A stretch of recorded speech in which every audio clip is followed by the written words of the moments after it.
le Dieu véritable. Amen. Que Dieu puisse bénir tous ceux qui sont venus dans la maison de l'Éternel ce matin. Comme la Bible nous dit, David a dit, mon cœur est dans la joie lorsqu'on me dit d'aller à la maison de l'Éternel. Est-ce que quelqu'un est dans la joie ce matin en venant dans la maison de l'Éternel? Oh, si tu es dans la joie, agite simplement ta main. Oh, dis, je suis dans la joie en étant dans la maison de mon Père. Je suis ici dans la maison de mon Père et je suis condamné à être dans la joie. Amen. Oui, bien-aimé David, lorsqu'il avait dit mon cœur est dans la joie, lorsqu'on m'a dit d'aller à la maison de l'Éternel, à ce moment-là, David était roi. Mais curieusement, je pensais qu'il allait trouver, je trouve ma joie dans ma royauté.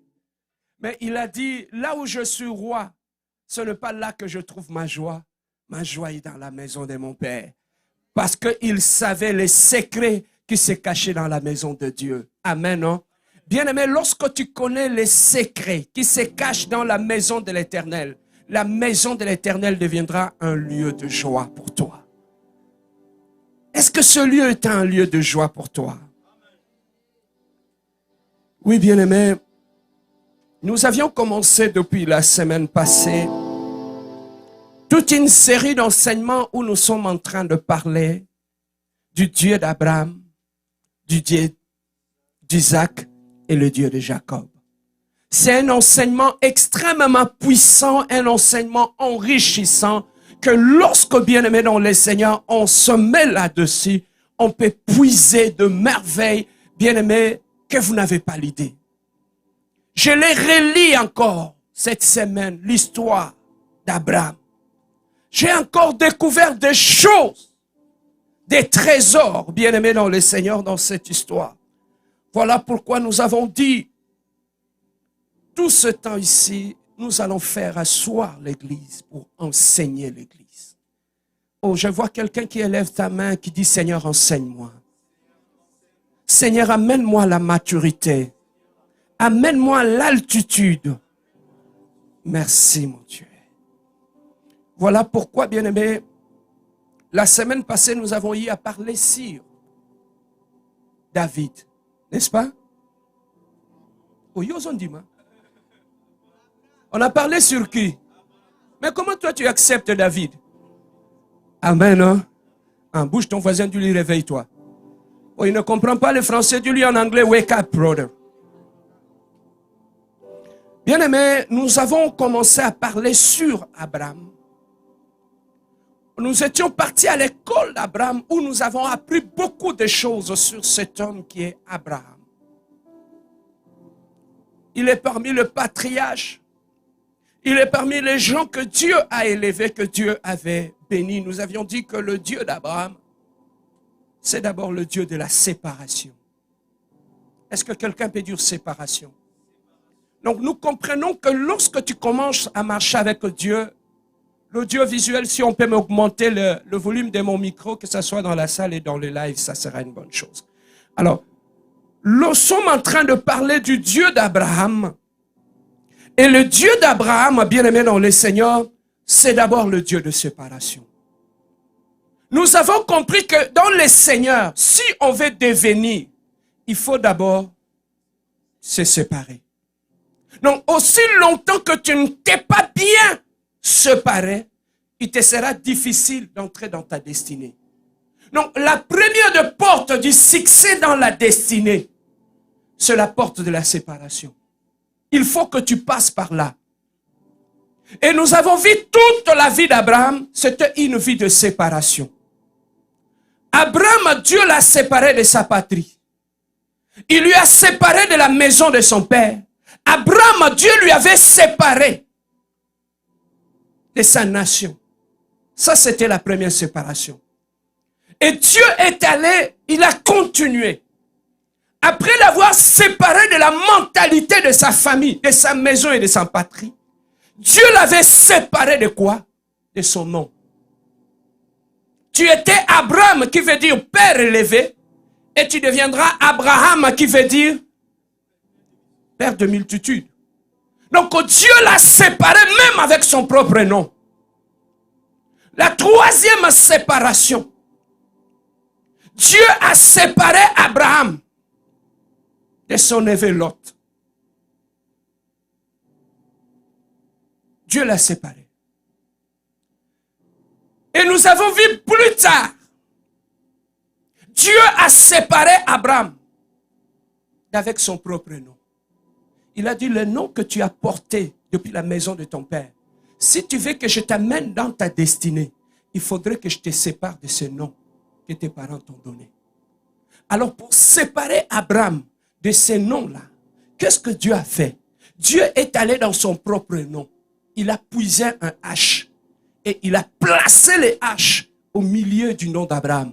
Il a cessé d'être père élevé pour être père des nations. C'est pour tout simplement nous dire, Dieu a pris une portion de lui. Il a plongé dans le nom d'Abraham. Et à partir de ce moment-là, Abraham marchait non pas seul, mais il marchait avec la présence de Dieu parce que le H de Yahweh s'est trouvé dans son nom et il était condamné maintenant à marcher avec le H de Dieu. Il lui a séparé de son nom. Mais maintenant, regardez. La dernière des choses que Dieu a séparées dans la vie d'Abraham, dit la dernière chose. Dieu a dit à Abraham, il a dit, j'ai vu que tu aimes beaucoup ton fils Isaac. Je vais maintenant te mener dans la dimension où tu vas te séparer de celui que tu aimes le plus. Il lui a dit, pour le faire, je t'amènerai à Moriche. C'est là que je vais te séparer de celui que tu aimes. Bien-aimé, lorsque Dieu a demandé à Abraham de sacrifier son fils Isaac, maintenant il n'y a aucune révélation. Abraham a obéi. Il a pris Isaac, il lui a mené à la montagne. Et il voulait le tuer. Il a pris le couteau. Il lui a mis sur l'autel. Et lorsqu'il a levé le couteau pour se séparer d'Abraham, Dieu lui a dit stop. Il a dit, regardez à côté, tu vois un bélier. C'est ce bélier que tu vas sacrifier. C'est alors, écoutez maintenant, que Dieu a dit à Abraham, je vis maintenant ta fidélité. Maintenant écoutez, Dieu a dit à Abraham de quitter sa maison. Dieu n'avait rien dit. Abraham a quitté. Il lui a séparé de son nom. Abraham, son nom a été séparé. Il lui a séparé de Lot. Dieu observait. Donc, toutes ces séparations-là que Dieu faisait dans la vie d'Abraham, Dieu était en train d'observer Abraham. Jusqu'au point qu'à Moriche, lorsqu'il avait accepté de se séparer de celui qu'il aimait plus, c'est alors que Dieu a vu réellement cet homme, il est le père de la foi. Papa, tu peux tout donner à Dieu. Tu peux te séparer de tout ce que tu veux. Mais ce qui impressionnera Dieu dans ta vie, c'est lorsque tu te sépareras de ce que tu aimes le plus. Tu peux accepter qu'on change ton nom. Tu peux accepter que tu quittes la maison de ton père. Tu peux accepter que tu abandonnes Lot. Mais te séparer de ce que tu aimes plus. C'est à ce moment-là, quand il s'est séparé d'Isaac, que Dieu a prouvé la vie d'Abraham. Papa, Dieu te voit venir à l'église. Dieu a vu comment tu as quitté les amis. Tu as quitté la bière. Tu as quitté l'impudicité. Mais bien aimé, laissez-moi te dire une chose. Dieu est en train de t'observer. Tu es dans le processus. Jusqu'à ce que tu arriveras au point de te séparer de ce que tu aimes plus. Pour Dieu, c'est alors que Dieu va approuver. Amen. Hein? C'est alors que Dieu verra que tu es digne maintenant d'aller loin avec lui. Le problème avec toi, Dieu a du mal à aller loin avec toi parce que tu es toujours accroché à ce que tu aimes. Je peux avancer? Tu es encore attaché à la vie à ma copine. Malgré que tu es au Sambela. Mais na kuzu, bazar. Dieu ne fera rien dans ta vie aussi longtemps que tu te sépareras jamais de ce que tu aimes pour lui. Tu viens à l'église, tu pries. Dans ton téléphone, tu as encore des images pornographiques. Malgré que tu viens à l'église, tu es encore attaché à ta copine, non? Tu es encore dans l'impudicité.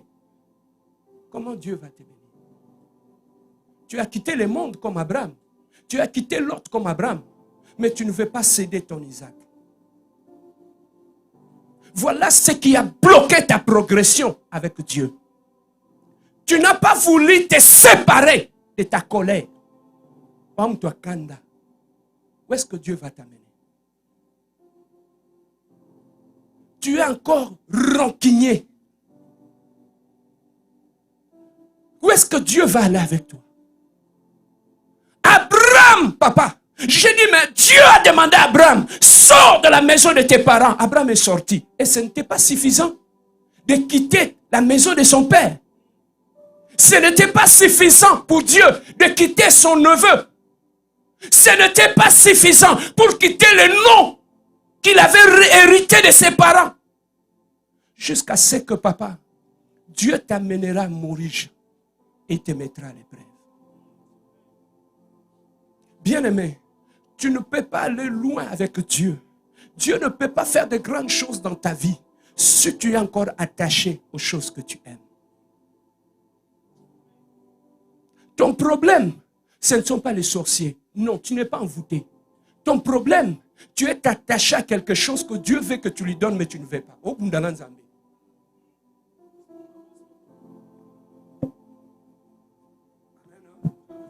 ton problème, tu es en train de te battre avec Dieu à Morija. C'est là où tu es arrivé. Tu as obéi. Tu es allé à la montagne. Mais le problème, tu ne veux pas te séparer de l'Isaac. C'est ça le combat de ta vie. Tu ne veux pas te séparer de ces péchés chéris que tu aimes. Tu es déjà à Morija. Ça ne suffit pas. Tu viens à l'église, ça ne suffit pas.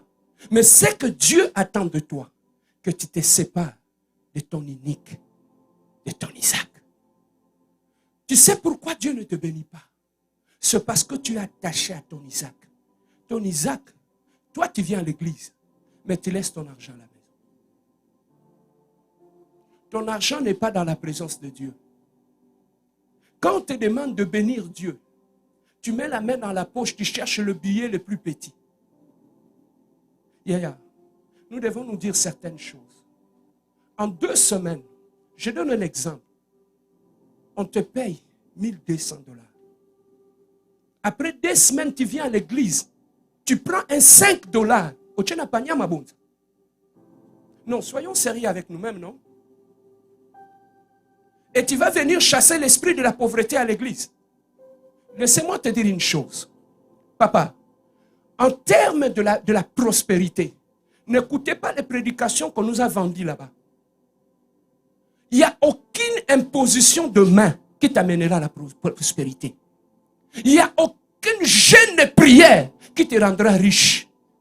Dans le domaine de la richesse et de la prospérité, il y a des principes. Il faut commencer par s'aimer pour récolter. Ce que tu n'as pas donné, tu ne l'auras pas. Quand tu as 5 $ aux autres en offrande, tu vas avoir quoi?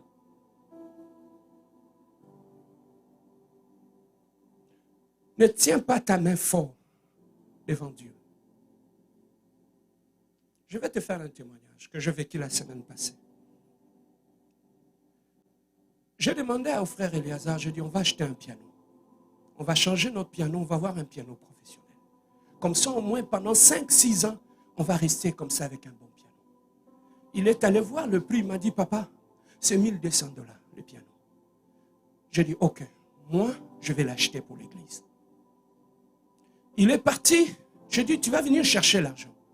Il m'a dit, après il me dira, papa, J'ai appelé le monsieur, il m'a dit il a augmenté le prix. Maintenant, le piano coûte presque 2000 $. Papa, il faut qu'on laisse. C'est trop cher. J'ai dit, ok, il n'y a pas de problème. Je monte sur mon lit pour dormir. Le Saint-Esprit commence à me parler. Serge, le piano est cher pour toi ou pour ma maison? Je n'ai rien dit. C'était une nuit où j'étais tellement agité, je n'ai rien dit. Il m'a reposé la question. Serge, le piano est cher pour toi ou pour ma maison? Je dis, peut-être c'est peut-être mes pensées. Je pars au travail. J'arrive au travail, la même question revient. Serge, le piano est cher pour toi ou pour ma maison? J'ai dit non. J'ai pris le téléphone, Eliazar est là. J'ai dit, Eliazar, j'étais au bureau. Viens avant 17 h. Je vais faire quelque chose pour Dieu qui va me faire mal. Je pris l'argent. Je dis, viens chercher. Il est allé acheter le piano. Ce piano-là, il est venu avec. C'était quel jour qu'on a acheté ça? Le mardi. Le jeudi, j'arrive au travail. Je regarde dans mes emails, le ressources humaines m'écrit. Il me dit, Monsieur Bia, voilà l'augmentation que tu as eue. J'ai dit, peut-être cet email, c'est pour tout le monde. Je demande à mes amis, ils me disent, non, nous, on n'a pas reçu cet email-là. Papa, il y a des choses dans la vie qui se débloquera dans ta vie le jour où tu verras ta main. Je n'ai pas gêné. Je n'ai pas prié. J'ai eu une augmentation parce que j'ai ouvert ma main. Ça fait mal de sortir 2000 $. Mais je dis, pour mon Dieu, David a dit, je ne donnerai rien à mon Dieu qui ne m'écoute rien. On m'a dit, tu vois la dimension que tu as avec Dieu. Aux années, la dimension de 5 $. De 10 $, de 20 $. Mais les jours, papa, Dieu c'est un Dieu d'alliance. Lorsque tu marches avec lui, il y a des choses qui ne se débloquent que par des offrandes.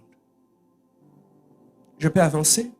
L'offrande est une clé. Il y a beaucoup de choses qui sont bloquées dans ta vie. Parce que toi-même, tu es bloqué devant Dieu. Tu fais encore des calculs avec Dieu. Je peux avancer? Dieu a donné à Isaac. Isaac a donné à Dieu. Abraham a donné à Dieu son unique, son Isaac. Lis dans ta Bible, partout, Dieu n'a rien dit. Dans toutes ces séparations-là.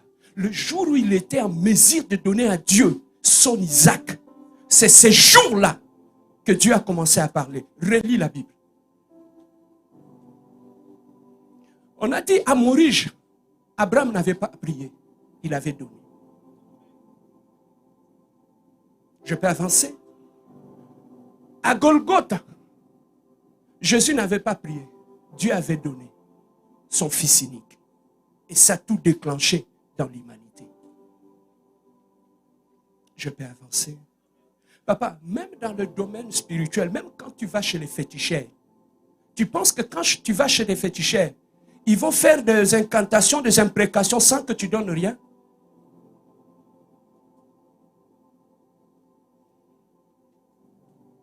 Alors, Dieu a demandé à Abraham, à Moïse, tu veux traverser la mer Rouge, non? Qu'est-ce que tu as dans tes mains? Tu as un bâton. C'est ce bâton-là qui avait séparé la mer Rouge. Maintenant, toi, le problème, tu viens main vide dans la présence de Dieu. 0 plus 0. Oh, 0 plus 0. On peut s'en calcul. Amen. Hein? Ça, c'était la vie d'Abraham. Donc, quand tu marches avec Abraham, sachez qu'à un moment de ta vie, Dieu prendra le temps de te demander ton Isaac. Prenez le temps. que Dieu te libère. Il y a des choses que Dieu va libérer dans ta vie. Le jour où tu vas accepter de donner ton Isaac. Papa, Dieu a béni Abraham. À 75 ans, Dieu lui a fait la promesse qu'il va avoir un fils de promesse. Et 25 ans après, Dieu a béni Abraham. Mais pour le bénir, le pasteur Alain nous avait dit, il y avait 3 personnes qui passaient. Abraham a vu ces 3 personnes. Tu sais, j'ai eu le temps de relire encore hier soir. Papa, on nous dit, quand Abraham a vu les 3 personnes, il était chez lui. Il a couru devant ces 3 personnes. Il les a suppliés de rentrer chez lui.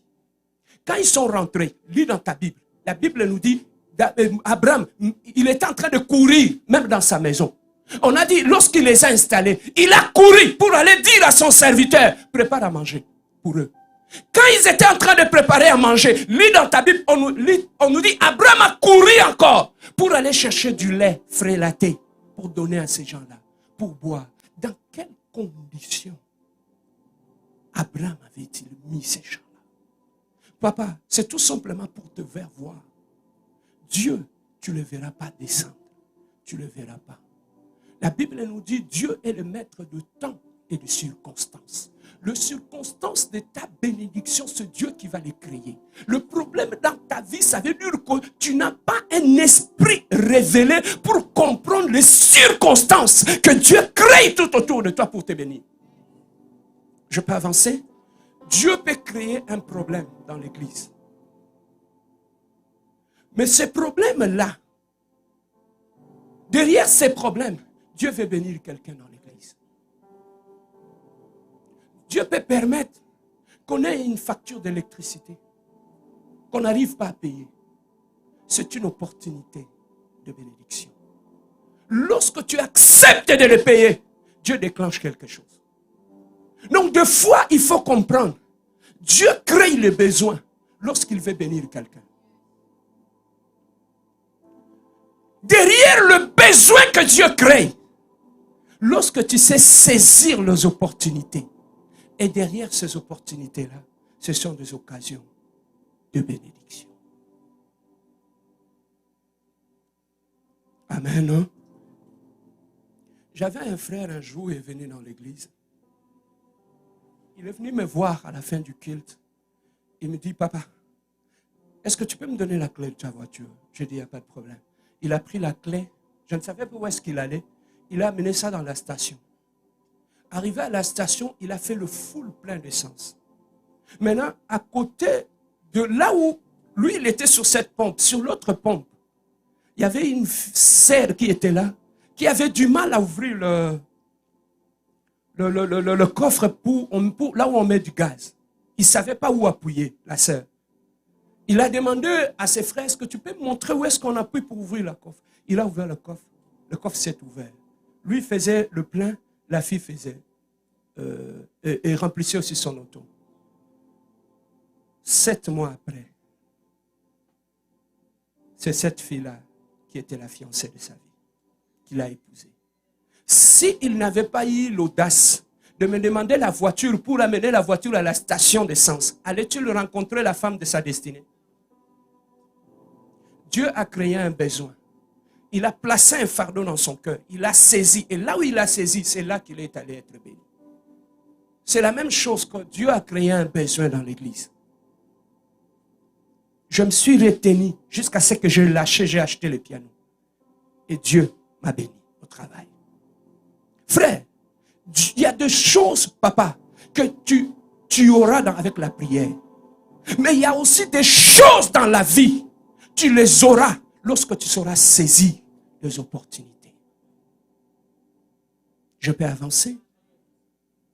Quand je suis venu dans ce pays, les gens qui étaient tout autour de moi me disaient, pasteur, tu prêches bien, il faut commencer déjà ton église, il faut toujours commencer ton église. J'ai dit, moi, je ne marche pas selon ce que les gens disent. J'attendrai le temps de Dieu. Pourquoi?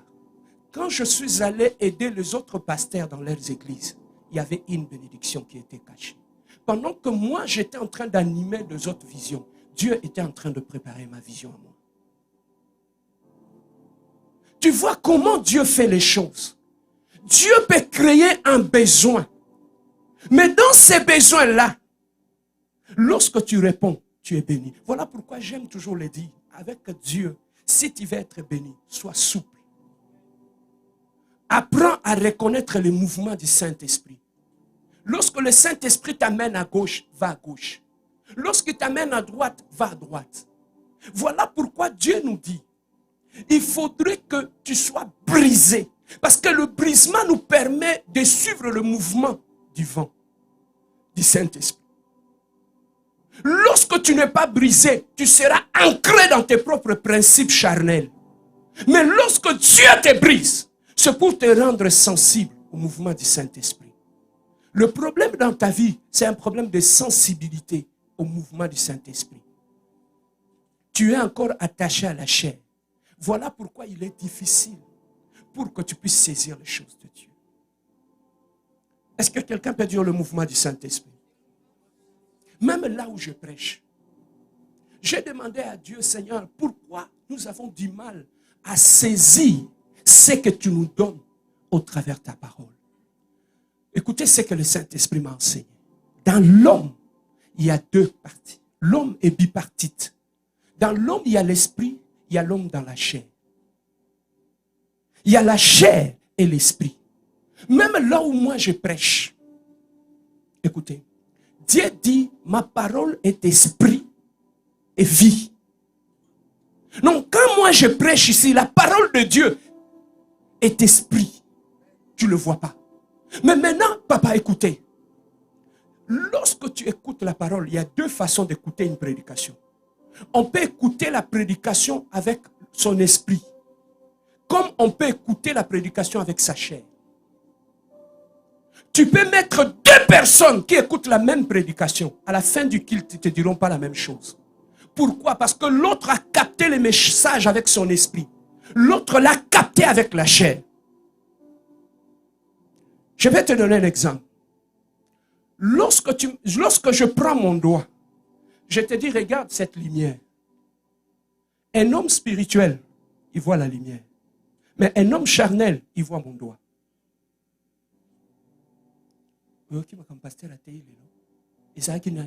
Frère Antoine.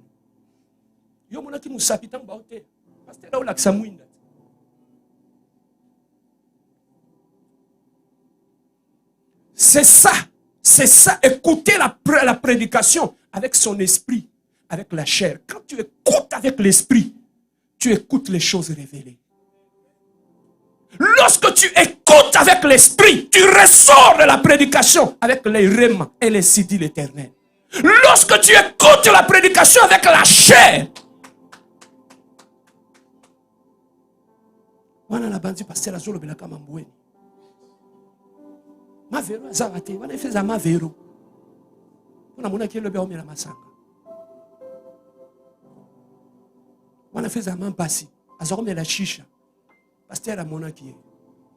frère, laissez-moi te dire, même écouter la prédication, c'est un combat.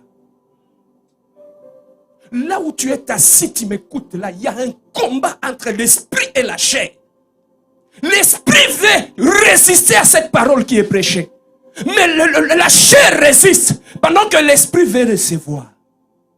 Voilà pourquoi quand tu veux écouter la prédication, dispose-toi à ce que ton esprit soit ouvert, que ta chair soit fermée.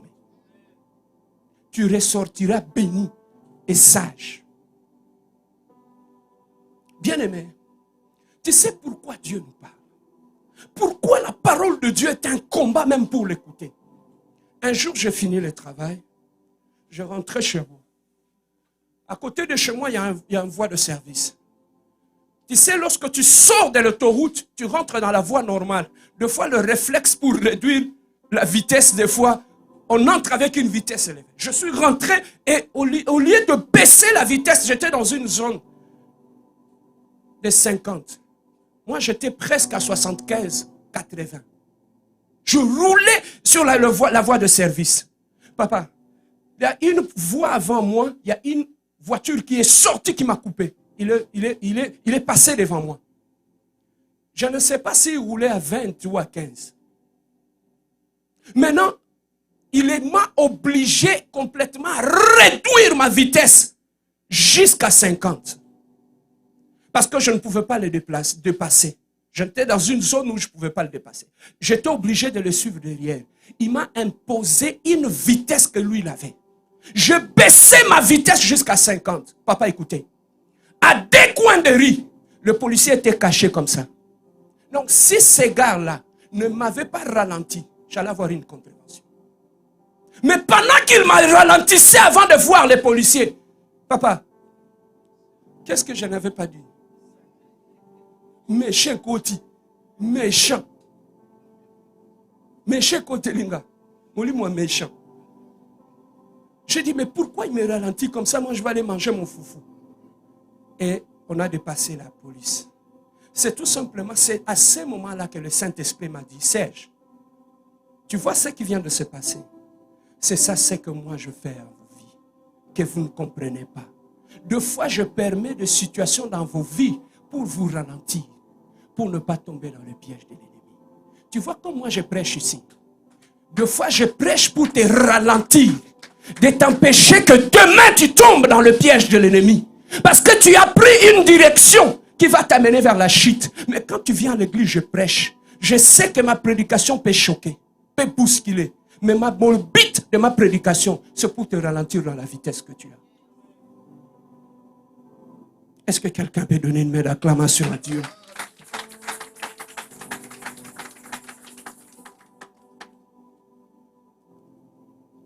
Papa, Dieu est Dieu.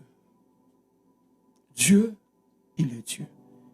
Il nous avertit et il nous parle. Bien-aimé, Isaac, lorsqu'il a grandi, parce qu'avec son père Abraham, ils habitaient où? Ils habitaient à Canaan. Maintenant, lorsqu'il est devenu grand, Dieu a dit au serviteur le plus ancien de sa maison, il lui a dit, va dans notre pays. Tu vas aller chercher une femme pour mon fils. Mais jure-moi que tu iras dans mon pays et que tu vas trouver une femme pour mon fils. Mets ta main sur ma cuisse. Jure. Il a juré. Il est parti. Arrivé dans le pays là où son Seigneur, Abraham, lui avait envoyé pour chercher une femme pour son fils. Et quand il arrivé là, écoutez ce que Éléazar avait dit, le serviteur le plus ancien dans la maison d'Abraham. Il a dit, le Dieu qui a sorti mon père et qui a fait alliance avec mon Seigneur, que ce Dieu-là dispose une femme pour son fils. Ce que j'ai beaucoup aimé, le serviteur n'a pas parlé au nom de son Dieu. Il a parlé au nom de celui qui l'avait envoyé. Amen. Hein? Et quand il est arrivé là, papa, il a vu Rebecca. Une femme est sortie du puits. Il attendait le temps du soir. Lorsque les femmes venaient puiser de l'eau, il a trouvé une femme. Et là où il est parti, il avait amené du chameau. Il les a fait asseoir à côté du puits. Éléazar est allé demander à la femme, est-ce que tu peux me donner à boire? La femme lui a donné à boire.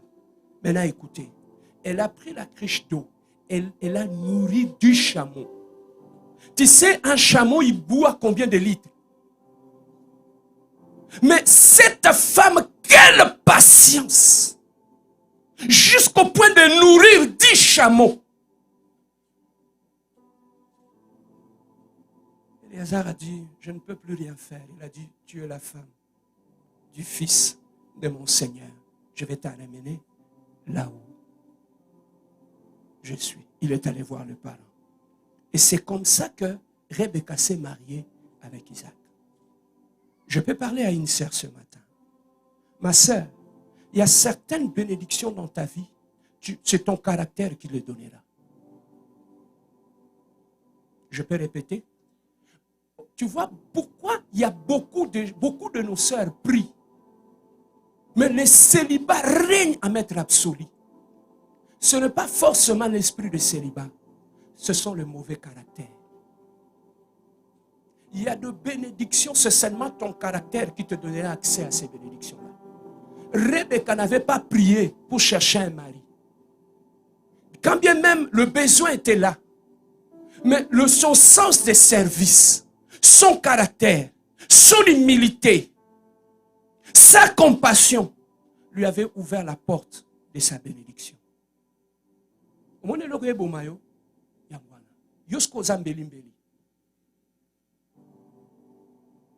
Voilà pourquoi, papa, il y a de mauvais caractères. Je vais faire une émission peut-être la semaine passée, sur la semaine prochaine, où je parlerai sur le caractère anti-mariage. Est-ce que Dieu le caractère anti-mariage? Je vais vous faire voir noir sur blanc comment nos caractères nous empêchent de nous marier et comment nos caractères détruisent nos mariages. Je te parlerai clairement, je vais faire une émission ici, où je te montrerai noir sur blanc sur le caractère anti-mariage. On ne se marie pas avec n'importe quel caractère. Et la dureté du mariage dépend du caractère qu'on manifeste dans le mariage. Ceux qui me lisent, ils savent. Je fais un post. Je dis, un mariage réussi, c'est d'abord un travail que tu fais sur toi-même. Yaya, avant d'aller épouser, commencez d'abord à faire un travail sur ton propre caractère.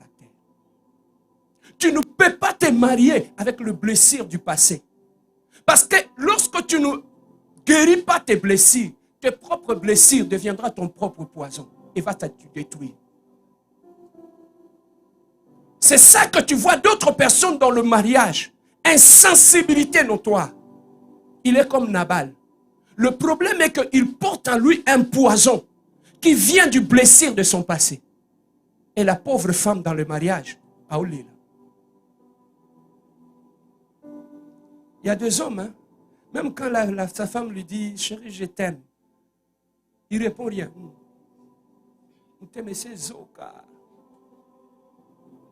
Blessé de guerre.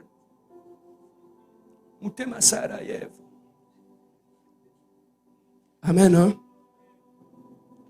Bien-aimé dans le Seigneur, c'est tout simplement que cette femme, à cause de ce qu'elle a fait, elle a eu le mariage, on l'a amené à Isaac. Mais maintenant, papa, écoutez, Sarah est décédée. La Bible nous dit, Isaac a trouvé la consolation chez Rebecca. Lorsque son mari avait perdu sa mère, c'est lui qui l'avait consolé. C'était Rebecca. Quand tu te maries bien, la femme console ton cœur. Lorsque, papa, une bonne femme, c'est celle qui peut entretenir ton cœur et te consoler. Même lorsque tu as perdu tout ce que tu as de cher.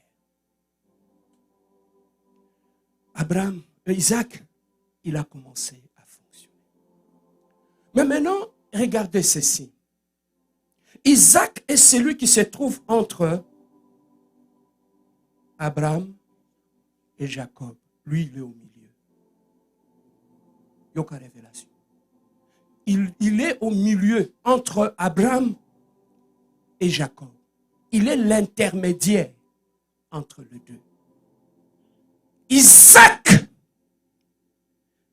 comme j'aime toujours le dire, dans l'Ancien Testament, Dieu était pédagogue. Il était en train d'enseigner le peuple de Dieu des choses qui allaient venir dans l'avenir.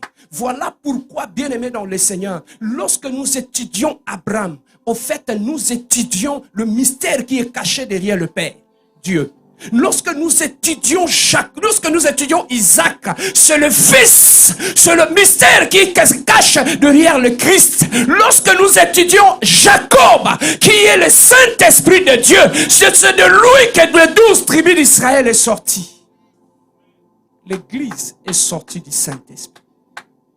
Abraham, Isaac et Jacob. Dieu le Père, le Fils et le Saint-Esprit. Bien-aimé, Isaac, il est le figure type de Jésus-Christ. Je peux te le démontrer noir sur blanc.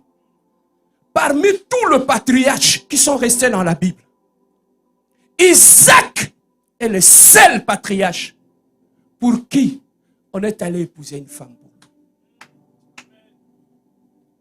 Ça veut tout simplement dire, lorsque tu lis dans ta Bible, parmi tous les patriarches, Isaac est le seul qui avait épousé une seule femme. Isaac, qui était le symbole de Jésus-Christ, qui a épousé l'Église. Je peux avancer? Lorsque tu regardes la vie d'Isaac, Isaac est le seul patriarche dans la Bible qu'on a amené sur l'autel qu'on a voulu sacrifier. C'est Jésus-Christ lui-même qu'on a voulu sacrifier. Regarde, je peux avancer? Lorsque tu regardes dans la Bible, Amorige, celui qui voulait tuer Isaac, c'était son propre père. Bien-aimé, à la croix Golgotha, celui qui a tué Jésus-Christ, ce n'était pas les hommes, c'est son propre père. My God. C'est son propre père qui a tué son fils. C'est Abraham. Ah, regarde. Je peux avancer. Bien-aimé dans le Seigneur, tu vas regarder dans la Bible. Isaac est le seul de patriarche qui n'avait pas épousé un esclave.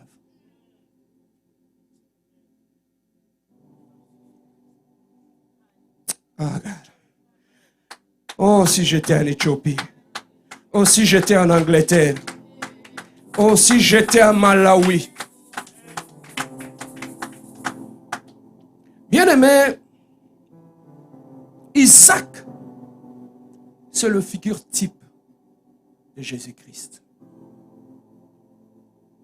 Mais laissez-moi te dire une chose, papa.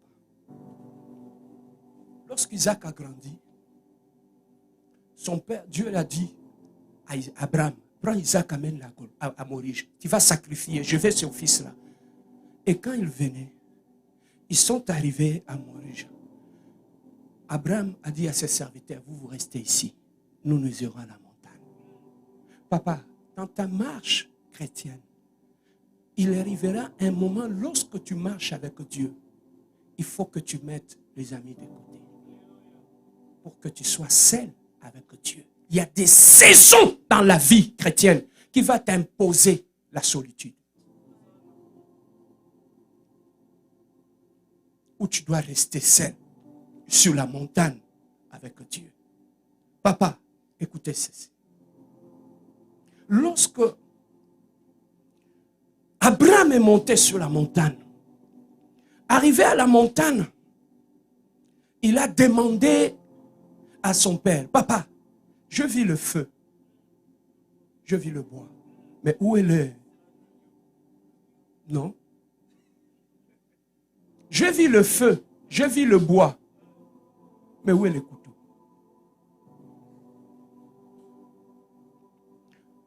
Lorsque tu montes dans une dimension d'adorateur,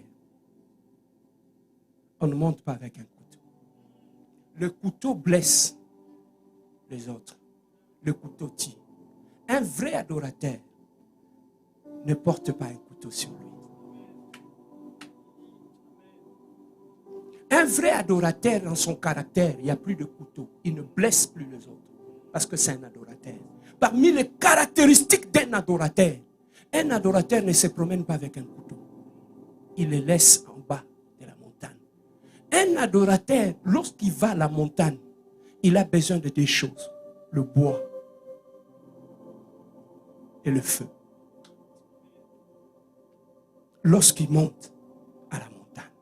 Lorsque tu veux servir Dieu, ne le sers pas avec un couteau en toi. Caractère na yo et un ambeli. Un vrai adorateur n'amène pas un couteau là où il va servir Dieu. Là où Dieu t'appelle pour aller le servir, ne blesse pas les autres, ne blesse pas les gens. Parce que tu es un adorateur. Veille sur ce que tu dis, sur ce que tu fais, pour que tu ne deviennes pas un adorateur qui a un couteau sur lui. Bien-aimé, jusqu'à ce que ils ont sacrifié, Dieu a pourvu. Abraham a continué. Il est redescendu de la montagne. Dieu a agréé. Mais maintenant, Nous sommes en train de parler d'Isaac ce soir, ce midi. Qu'est-ce que nous pouvons apprendre de la vie d'Isaac? Lorsque nous allons à l'école d'Isaac, qu'est-ce que nous pouvons apprendre? J'étais en train de chercher par moi-même, Seigneur, quel est le secret de la force d'Isaac? Révèle-le-moi. J'ai fouillé dans la Bible jusqu'à ce que l'Esprit m'a amené à Morija. Il a dit, le secret de la force d'Isaac se trouve à Morija. Va à Morija. Je suis parti à Morija. À Morija, lorsque Abraham avait amené Isaac sur la montagne, Abraham avait déjà plus de 100 ans. Il était vieux, il était fatigué. Mais Isaac, il était jeune, il était vigoureux. Écoutez maintenant. Son père lui a appris comment un papa de 100 ans peut prendre un jeune, disons qui a 15-20 ans, peut le ligoter, le mettre sur l'autel, sans que le jeune ne puisse se défendre. Jusqu'au point que le père a pris le couteau, il a soulevé pour tuer son fils. Abraham est resté, Isaac est resté silencieux. Le Saint-Esprit a commencé à me dire, Serge, tu vois où se trouve le secret de la bénédiction d'Isaac? Isaac trouve sa force dans la soumission et dans l'obéissance au Père.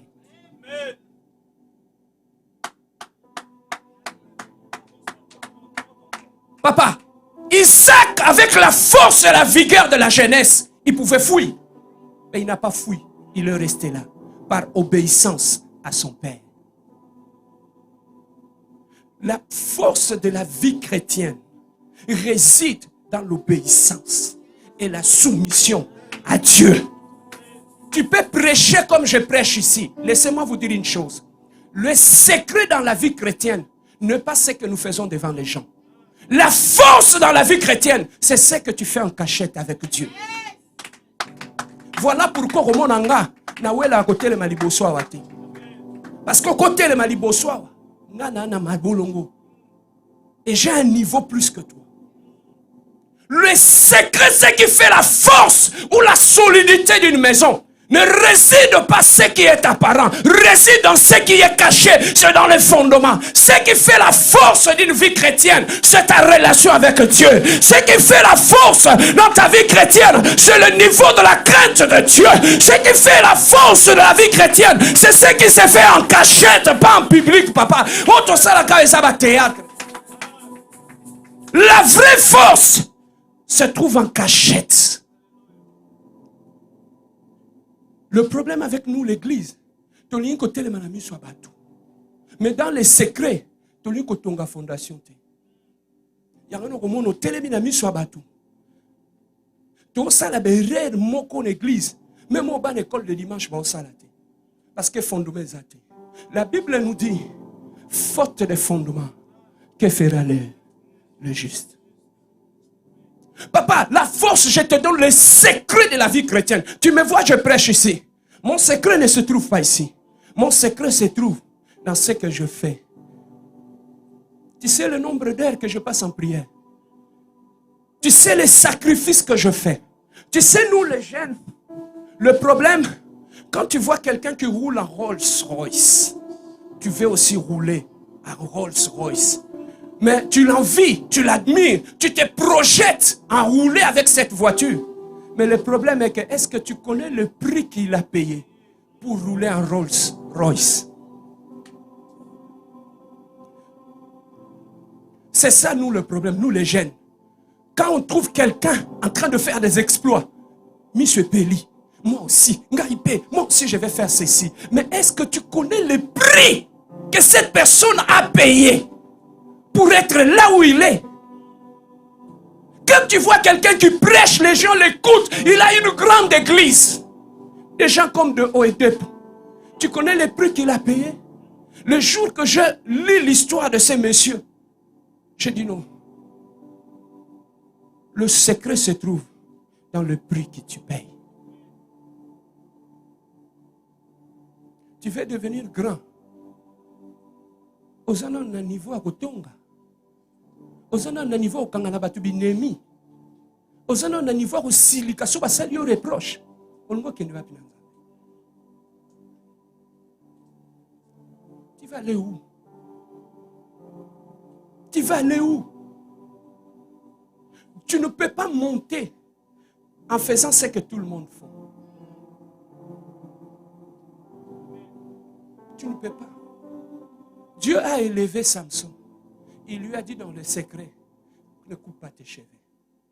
Comme touche pas tes cheveux. Mais maintenant, moi, je te pose la question.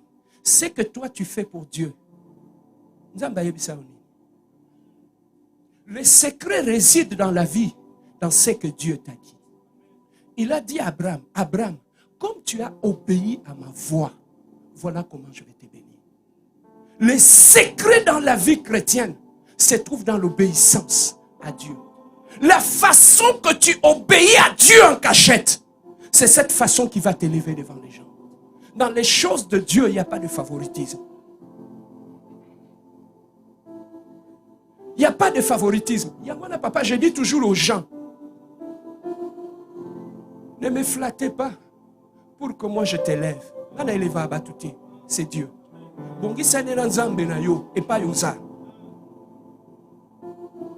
Bien-aimé, je commence à chuter. Le secret dans la vie d'Isaac se trouve dans le niveau de l'obéissance. Et dans les secrets de la soumission. Il était fort. Il pouvait s'élever, renverser son père, s'échapper de son père et partir. Vous savez, je vais vous dire une chose. Tu sais pourquoi Abraham avait laissé les serviteurs en bas de la montagne? Parce que s'il les avait amenés en haut de la montagne et qu'ils allaient voir un père ligoter son fils et prendre le couteau, tuer son propre fils, peut-être que ces serviteurs-là allaient attraper ces papas-là pour dire papa Zandoki. Lorsque Dieu fait quelque chose avec quelqu'un, ne sois pas pressé à le juger. Parce que tu ne sais pas ce que Dieu lui a dit dans les secrets. Même toi, si Abraham t'avait amené sur la montagne, tu le vois ligoter son fils unique. Isaac, Abraham. Amen. Hein? Papa, voilà pourquoi je dis toujours aux gens, à un moment dans la vie, apprends à rester seul. La force, écoutez maintenant la révélation. La force dans les choses de Dieu ne réside pas à ce que Dieu a fait. La force dans les choses de Dieu réside dans ce que Dieu a dit. Amen. Hein? Je m'explique. Parce que ce que Dieu a fait, si tu t'appuies sur ça pour bâtir ta foi, le jour que Dieu fera quelque chose qu'il n'a jamais fait, tu seras perdu. Mais si tu t'appuies sur ce que Dieu t'a dit dans sa parole, le jour qu'il fera quelque chose qu'il n'a jamais fait, ça ne t'inquiétera jamais. Voilà pourquoi, papa, écoutez. Ce que Dieu a fait avec X ou Y, Dieu peut faire autre chose avec toi. Voilà pourquoi ne sois pas pressé de juger les gens. Parce que tu n'as pas écouté ce que Dieu a fait. Les choses de Dieu, papa, sont compliquées. Voilà pourquoi, papa, moi quand je ne comprends pas ce que Dieu fait dans la vie de quelqu'un, je me tais. Parce qu'il n'a évité.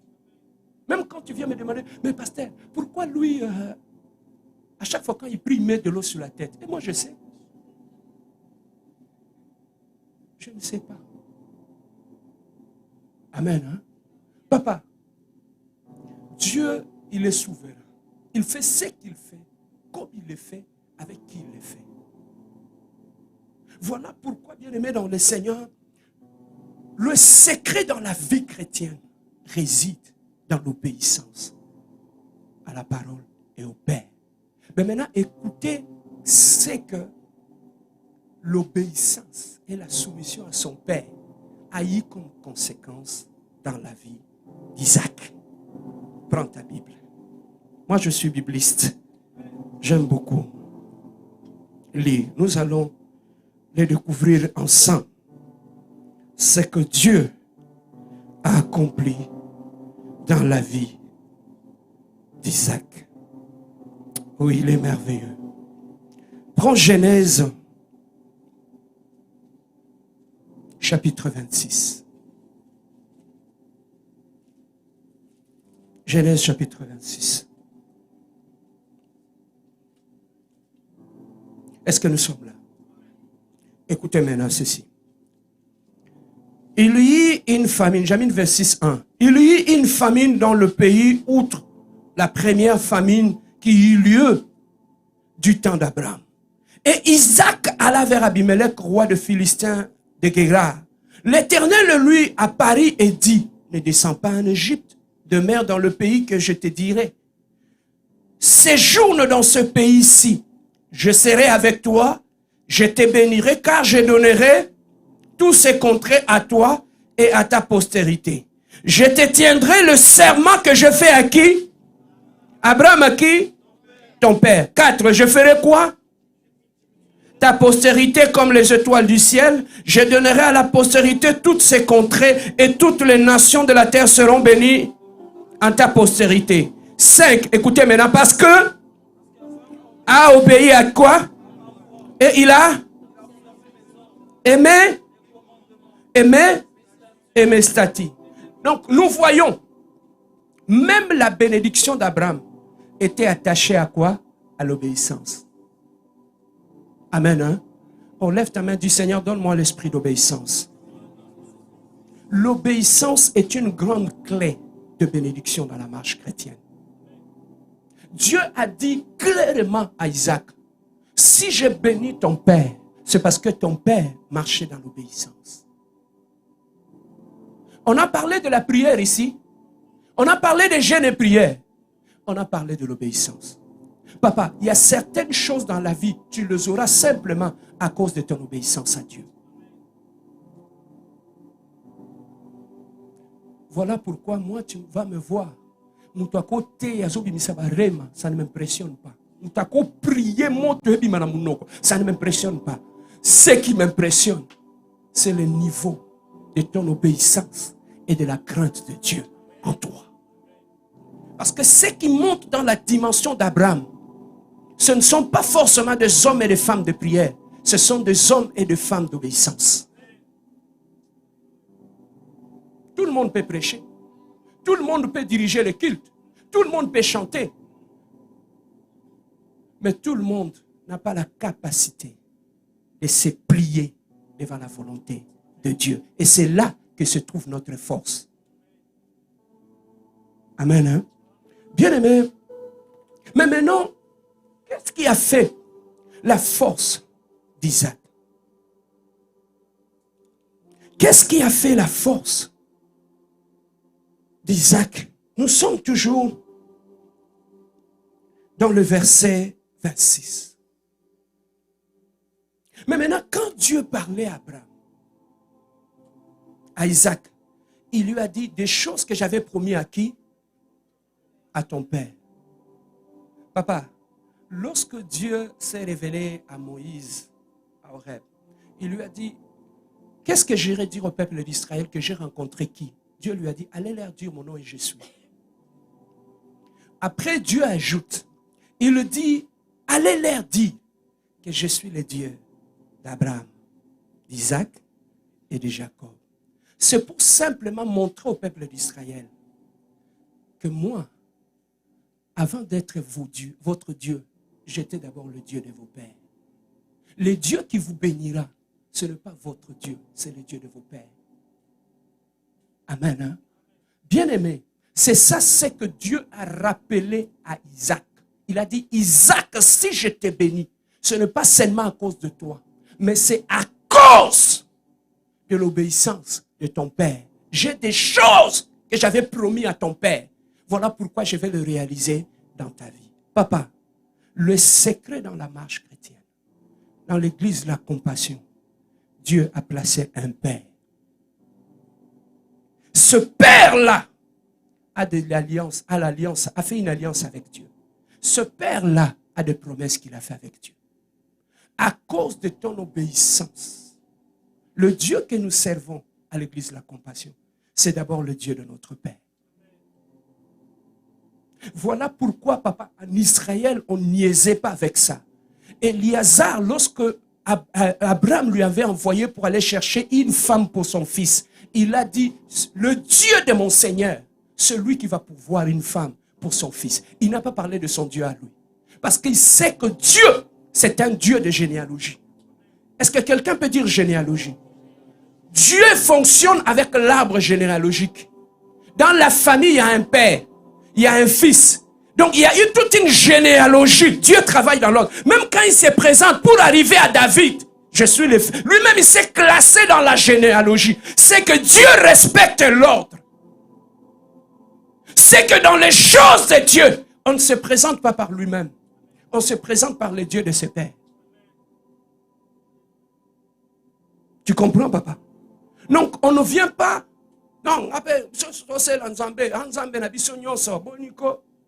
Mwanzambe qui yanke y'a la raté. Mwanzambe y a le respect de l'arbre généalogique. Tu es fils de qui? Papa, David, il a fait tout. Personne ne cherchait à comprendre, à connaître son père. Mais le jour où a Kouessa Goliath naissait, tout le monde est venu. La première des questions, de qui est-il fils? C'est qu'il voulait dire, cet enfant porte la sémence de qui? Il a un père. Toi, tu portes la sémence de qui? Regardez les secrets de la bénédiction d'Abraham. Isaac. La Bible nous dit, Isaac, après la mort de son père, la première année où il avait sémé, il a récolté au centuple. Tu sais pourquoi? Parce qu'il est resté dans l'héritage de son père. Lis la Bible, tu vas voir. Tu vas trouver que là où Abraham avait creusé des puits pour se procurer de l'eau, le peuple bien-aimé cananéen, ils ont rempli ces puits avec de la terre. Mais lorsque Abraham et Isaac est resté, il n'est pas allé creuser d'autres puits. Il est allé dans le puits que son propre père avait creusé. Il a commencé à creuser et c'est à partir de ce puits-là d'Abraham que l'eau est sortie. C'est tout simplement pour te dire, lorsque tu veux bénir, commence à creuser dans le puits de ton père. Je peux avancer? Si tu veux être béni dans les choses de Dieu, travaille dans l'œuvre de ton père. C'est ça le secret d'Abraham. Papa, regardez, Abraham n'a pas fait autre chose. Il est resté dans la logique de son père. Ce que son père faisait, c'est ça ce que lui il a fait. Et Dieu qui a promis à son père l'a béni. Lorsque tu es dans l'église, Dieu nous a donné un père. Restons au pied de ses pères.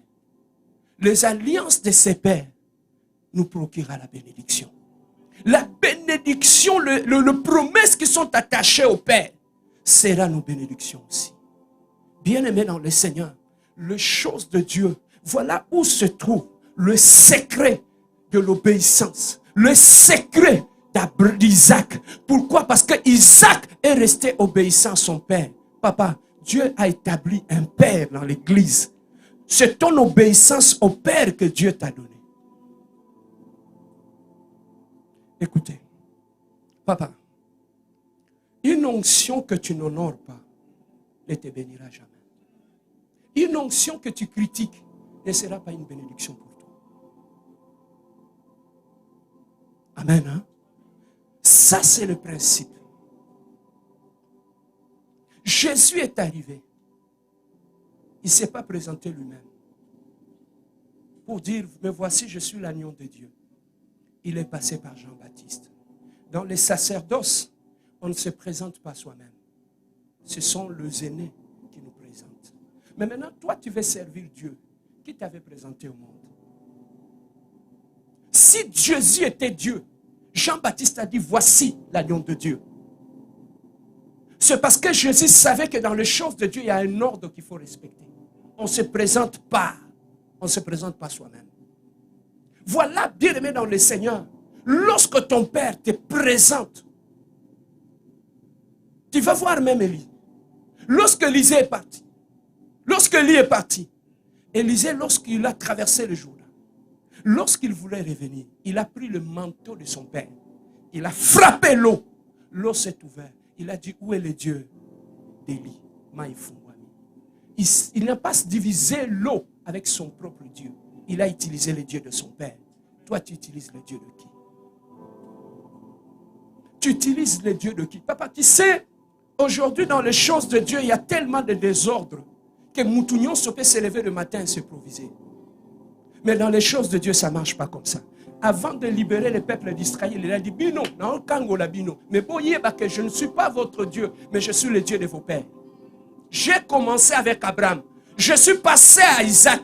J'étais avec Abraham. Je les ai promis. Donc, ce que vous vivez aujourd'hui, c'était des promesses que j'avais données à vos pères. Papa, ce que Dieu m'a promis et qu'il n'a pas fait avec moi. Oh, je lève ma main, je proclame et déclare que Dieu puisse le faire avec toi dans cette vie. Là où Dieu ne m'a pas amené, que Dieu t'amène. Là où je ne suis pas arrivé, que Dieu t'amènera. Le miracle que moi je n'ai pas fait en tant que mon fils, oh, je le libère, cette grâce, que Dieu puisse faire de toi de merveilles dans cette ville. À cause de ta soumission et de ton obéissance au Père. Au Père. Papa, Élisée a eu le manteau. C'est parce qu'il a suivi son père jusqu'à la fin. C'est lorsque son père était en train de monter. C'est alors qu'il a lâché le manteau. Il a eu le manteau. C'est ça qu'on appelle la loyauté. La loyauté paye à son père spirituel. Je suis en train de finir. Isaac, Dieu l'a béni. Il était fort riche. Prenez Isaac et prenez Genèse chapitre 26, verset 12. Pour terminer. Est-ce que quelqu'un peut lire ça à haute voix pour nous?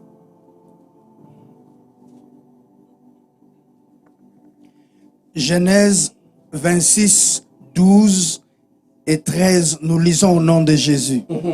Isaac s'aima dans ce pays et il recueillit cette année les centruples car l'Éternel les bénit. Verset 13. Cet homme devint riche et il alla s'enrichissant de plus en plus jusqu'à ce qu'il devint fort riche. Jusqu'à ce qu'il devienne quoi? Fort riche. Riche. Papa, dans les choses de Dieu, ce n'est pas seulement non, dans les choses de Dieu, tu parles la langue, tu finis de te parler la langue au télémi, tu es le plus riche de ton quartier. Ce n'est plus seulement une question de prière à 40 minutes, 1 heure, papa, laisse-nous avec ça. Le problème dans les choses de Dieu, papa, il faudrait que Dieu t'amène dans une dimension, papa, que tu deviens le plus riche dans le groupe de camarades. Je ne veux plus. Dans l'église, on a beau, frère, on a semblé la cabine, par la langue, mais on a poche l'autre côté.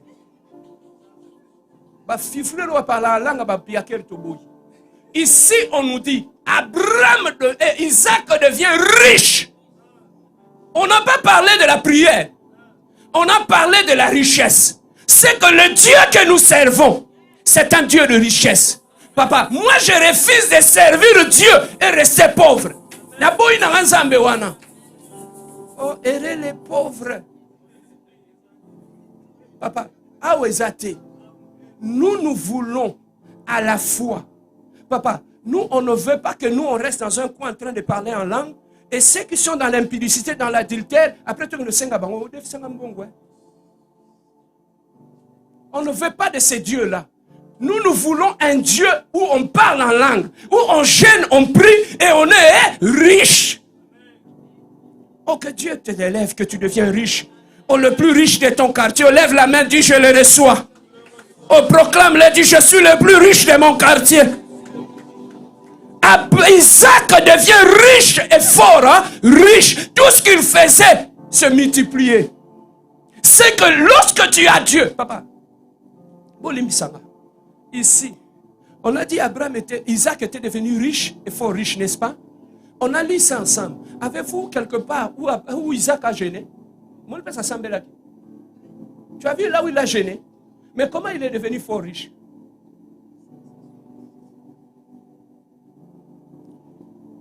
Amen. Hein? Bien-aimés dans le Seigneur, nous devons atteindre une dimension que même l'Église, qu'on devient riche. Que même au Canada, qu'on sache que, regarde, le plus riche dans la communauté africaine se trouve dans l'Église de la compassion. On lève la main, Dieu, je le reçois. Papa, tu viens à l'Église dans la simplicité. Au parquet Rolls-Royce, ici. Au côté d'une église simple. Mais tu as l'argent qui parle. On t'a parlé à langue. Assemblée pendant 1 heure. Et aussi un moment à transport. Papa, nous avons béni. Hein? Ça, c'est quel Dieu? Nous voulons prier un Dieu qui bénit. Un Dieu qui rend riche. Zambo azoti kabiso na manufacture kati. Tada, papa. Yoka. Abraham, Isaac, là où il était dans un pays étranger. Il était à Canaan. Ce n'était pas leur pays. Mais même dans le pays étranger, Dieu l'a béni. C'est que le Dieu que nous servons, il peut te bénir même dans un pays étranger. On nous dit, papa, on nous dit qu'Abraham a sémé. Tu sais pourquoi à Canaan, on a ici Abraham? On a ici Abraham non pas parce qu'il était quoi que ce soit, mais à cause de sa bénédiction. Papa, Dieu l'a tellement béni que comme à cause de la fidélité au Dieu de son père. Dieu l'a béni jusqu'à ce... Papa, il a creusé depuis, il travaillait. Papa, la bénédiction d'Isaac augmentait jusqu'à ce que les gens de ces pays commencent à les chasser. Non. On lui a chassé jusque dans un contrée où il n'y avait rien. On a dit c'est fini pour lui. Comme il s'enrichissait ici, là où il est parti, c'est fini. Là où il est parti, il a creusé depuis. Ils sont venus le voir. Ils ont trouvé que Dieu l'a béni encore. Jusqu'à ce que Dieu, jusqu'à ce que Isaac dit cette fois-ci c'est Rehoboth. C'est Rehoboth, ça veut dire Dieu nous a visités encore. Même dans les pays étrangers. Papa, Koko Tanaba discours, tu as un groupe Moko, Mboko Mamindele Balingi Bisote. Dans ces pays, les blancs ne nous aiment pas. Le blanc c'est ci, le blanc. Papa, nous ne sommes pas. Notre bénédiction n'est pas attachée à la terre, mais notre bénédiction est attachée à notre personne. Même Bazuyo Bamemi on a Ouganda, tu seras le plus riche de Ougandais. Même Bazuyo Bamemi on a Québec. Batindi Okuna na Saint-Glinglin. Tu connais les Saint-Glinglin? Bamemi on a Saint-Glinglin Kuna.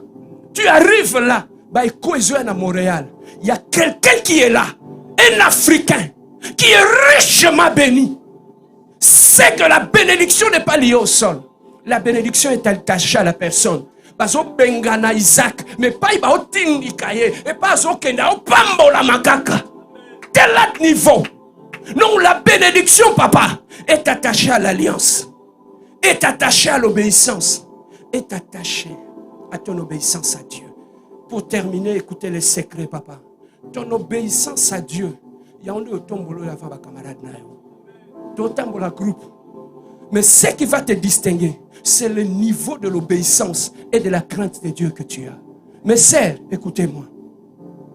Kolandano ba jeune fille oyo okutawate.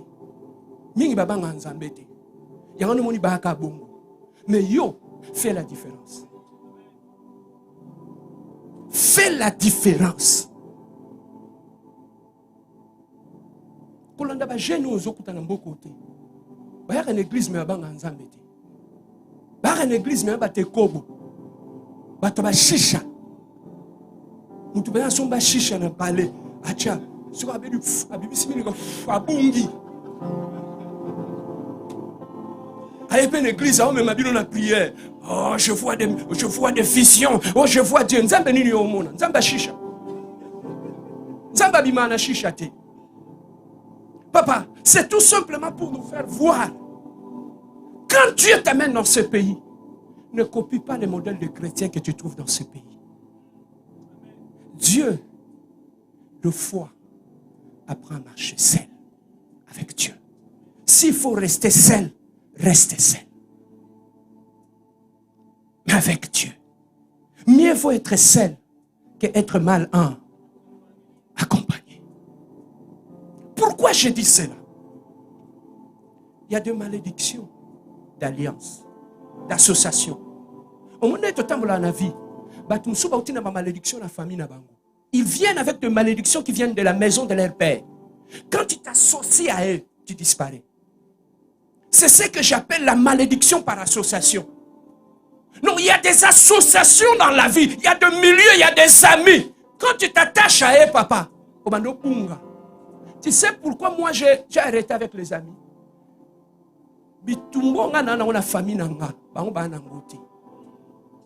À cause des combats que moi j'ai dans ma famille, je me suis imposé une discipline de crainte de Dieu et de prière.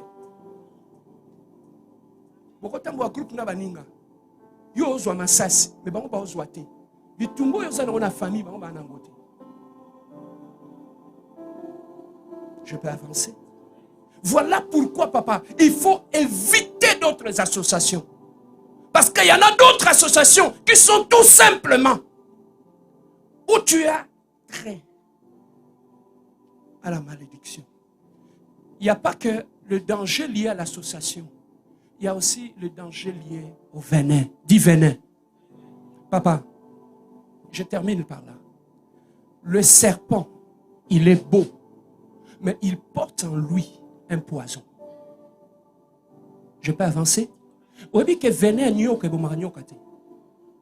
mais il porte ça sur lui, mais ça ne le tue pas.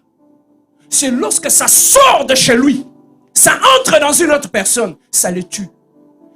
Il y a des gens, que ce soit même dans nos familles, dans nos églises, ils ont la sémence du serpent.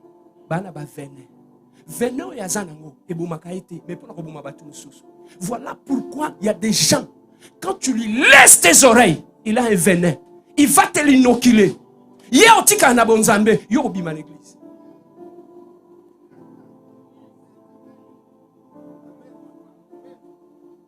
Je peux avancer? Même parmi les amis, même là où vous allez dans le lieu de travail, il y a des collègues qui sont des serpents. Ils ont des venins en eux. Dieu t'a amené dans ce travail. Mais lorsque tu passes le temps à recevoir le venin qui vient du serpent, papa, toi tu vas quitter le travail. Lui va rester là.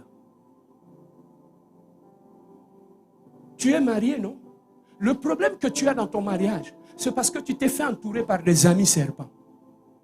Il y a des femmes, elle a le venin, ce venin-là, et bon, la netté. Mais tu vas regarder tout autour de cette femme, tous ses amis, Mabale Koufa. Pourquoi? C'est parce qu'elle porte un poison, cette femme. Elle est dans son mariage. Mais lorsqu'elle te donne un conseil, mais dans ces conseils qu'elle te donne, elle t'inocule un poison. On vient de l'Afrique.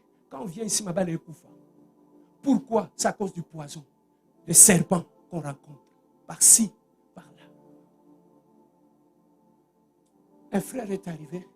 Il a traversé l'Angola, Brésil, Mexique, Colombie. Il a passé tout ce pays. Il est arrivé à Montréal. Il a eu un travail. À l'immigration, on l'a accepté. Il est rentré dans le travail. Jusqu'à ce qu'il était chrétien.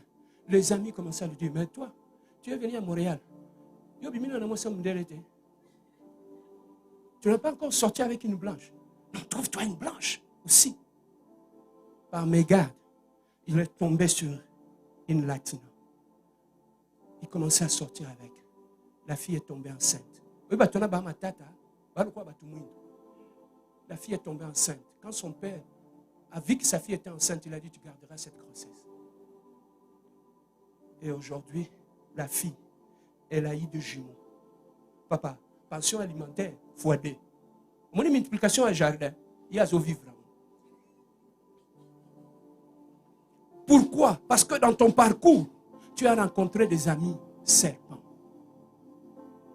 Même dans le mariage, regardez, dans la plupart des cas de mariage, saute en éclat. C'est à cause de serpents. Voilà pourquoi, papa, les anabafim sous. On peut se conseiller à ma bé pour n'alibala na yemoko. Mais yemoko n'alibala na sa elangote. Même quand tu entres dans l'église, il y a des gens qui sont porteurs de la sémence du serpent. Lui va rester dans l'église. Mais toi, lorsqu'il va t'inoculer le venin, au bim église. Obando finga pasteur, obando finga église, obando finga makambu mususu. Osala ki boy, osala ki na vie de prière. Le lo comme finga pour la nuit. Le poison ne tue pas les serpents. Mais Bomaramuto Azoyokai. Et ça, ce de fois, la personne n'est pas mauvaise. Mais c'est une sémence. Papa, le venin est lié à la nature du serpent. Donc, il y a beaucoup de gens, ils ont ces venins-là à partir de la naissance. À Botami, et c'est une personne, quand tu lui demandes de bons conseils, il n'est pas capable de te donner un bon conseil. Mais si tu lui demandes un mauvais conseil,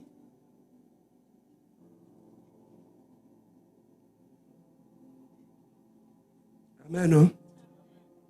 Et la plupart, quand quelqu'un porte un venin en lui, il frappe.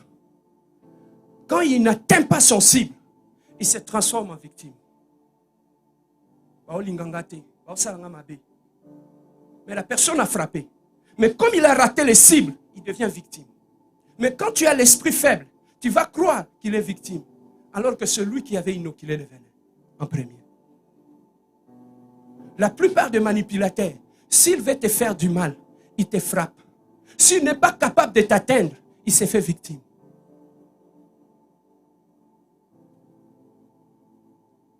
Tu le prends chez toi, au Bokolié, à Saliba, dégâts. Mukolo Bengani, à Kelibanda, à Komofinga, à Nabolimote, à Mutmabe, à Mamamabe, même à Okenokolobe là-bas, tout est, ma belle a ça nanda. Tant qu'on ouvre la fenêtre na sima, na 2h du matin zokota, à l'obéli en goba tout est, ma koye biso ke babengani ngakuna. À le yope sikoyo, bat sambe la kapenza. Oh, bata modèle nini yoyo. Bata basambe la kapenzo bengani mutu na ndaku. Est-ce que yebisio kaza sauter na fenêtre? Bikota kota makambute, oko simba nyoka.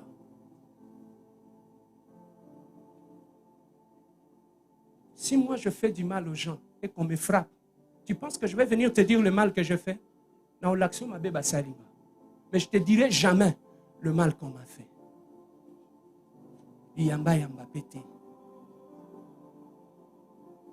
C'est ça le problème dans la vie. Voilà, bien-aimés dans le Seigneur, qu'est-ce que nous pouvons retenir de l'école d'Isaac? La bénédiction vient par la soumission et par l'obéissance. Est-ce que quelqu'un a été béni ce midi? Lève-toi là où tu es. Nous allons prier.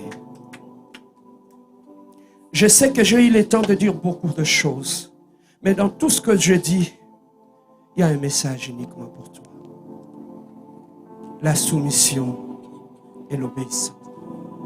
Ma prière ce midi est que Dieu suscite dans cette église l'esprit de la soumission et de l'obéissance. Que Dieu puisse répandre dans nos mariages, dans nos familles, l'esprit de la soumission et de l'obéissance.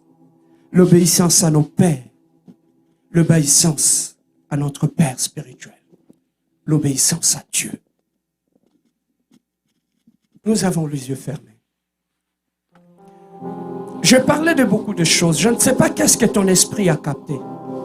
Mais tout ce que je dis ici ne te concerne pas. Il y a seulement un mot qui te concerne.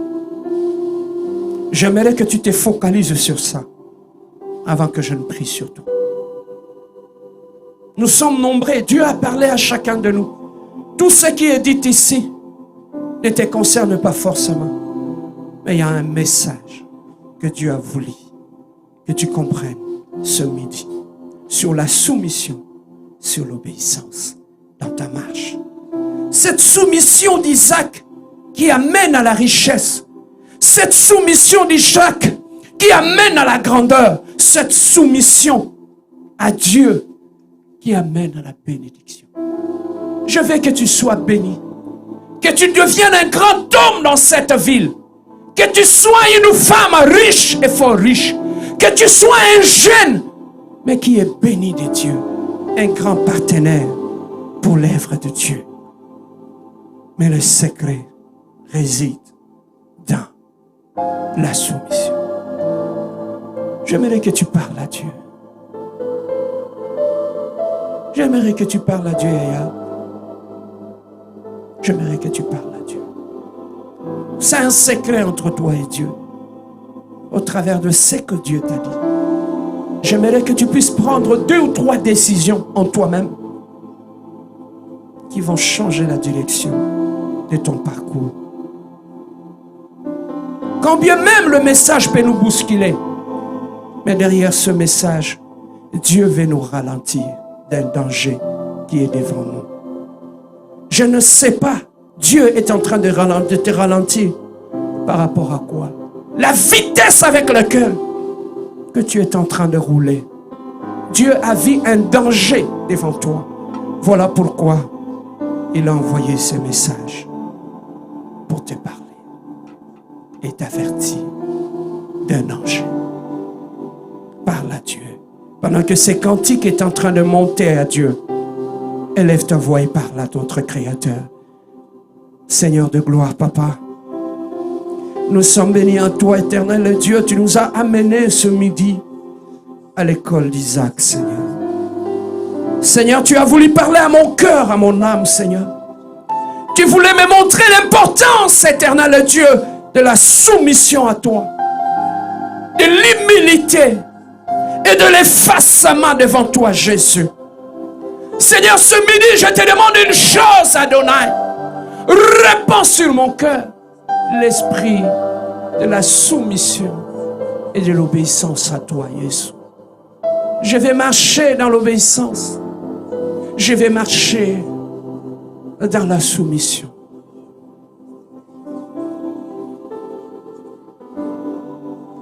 Seigneur, aide-moi, Seigneur, dans ma vie, à demeurer comme Isaac, Seigneur, à demeurer dans le puits de mon Père. Seigneur, à ne pas aller ailleurs, de ne pas rentrer en Égypte, éternel Dieu, comme tu l'avais interdit à Isaac. Ne rentre plus en Égypte, mais reste à Canaan, car j'ai des choses que je promets à ton Père.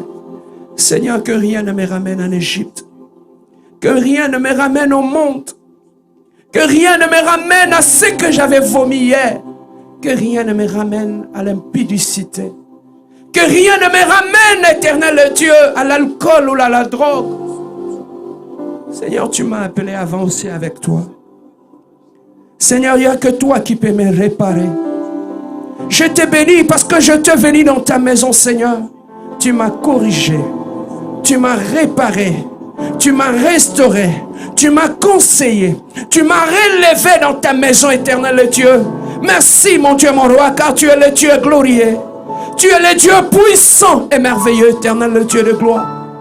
Seigneur, je viens à toi pour te dire merci pour cette parole, éternel, le Dieu de gloire, Papa, qui est apparu comme de l'eau qui m'a nettoyé, qui m'a purifié, Seigneur. Seigneur, c'est au bas de la croix que je me renouvelle, que je me restaure, que je deviens une nouvelle personne, Seigneur. Seigneur, laisse que cette parole puisse façonner, Seigneur, une nouvelle personne. Éternel, le Dieu de gloire, tu as placé H entre le nom d'Abraham. Il était devenu le Père de multitudes. Viens, Seigneur, habiter au centre de ma vie et fais de moi un Père de multitudes, Jésus. Oh, gloire à toi, éternel, le Dieu de paix. Merci, mon Dieu, pour ton amour. Merci pour ta fidélité. Merci pour ta gloire, pour ce message, Seigneur, qui a éclairé mes yeux, qui a illuminé mon cœur, Seigneur. Merci car tu es un papa qui nous aime. Tu es un papa qui nous corrige. Tu es un papa éternel qui nous conseille. Tu es un papa qui nous aime, Seigneur. Ton amour ne peut pas nous laisser dans les erreurs. Ton amour, Seigneur, nous a ramenés dans le droit chemin. Reçois la gloire, Jésus. Reçois la magnificence. Reçois la puissance. Voilà pourquoi moi et ton peuple, mettez des mains sur la poitrine. Jésus. Jésus. Jésus. Seigneur, je prie ce midi. Laisse que tu puisses répandre sur tout un chacun de nous l'esprit de la soumission et de l'obéissance dans notre marche chrétienne. Seigneur, répands l'esprit de la soumission et de l'obéissance dans cette église. Seigneur, nous voulons former une communauté qui marche dans la soumission et dans l'obéissance au Père. Car tu es le Dieu de paix. avant que tu sois le Dieu de fils. Seigneur de gloire, papa, bénis tout en chacun de nous qui a écouté cette parole. Seigneur, laisse que ce message amène mon frère, ma soeur, à atteindre l'altitude et à faire tomber comme le fusil d'autres cargaisons, afin qu'on soit léger pour monter là où Dieu veut nous amener. Seigneur, nous voulons être comme des Isaac à Moriche. Seigneur, nous voulons être soumis. Obéir à toi, Seigneur, toi qui amènes sur la montagne pour aller tuer.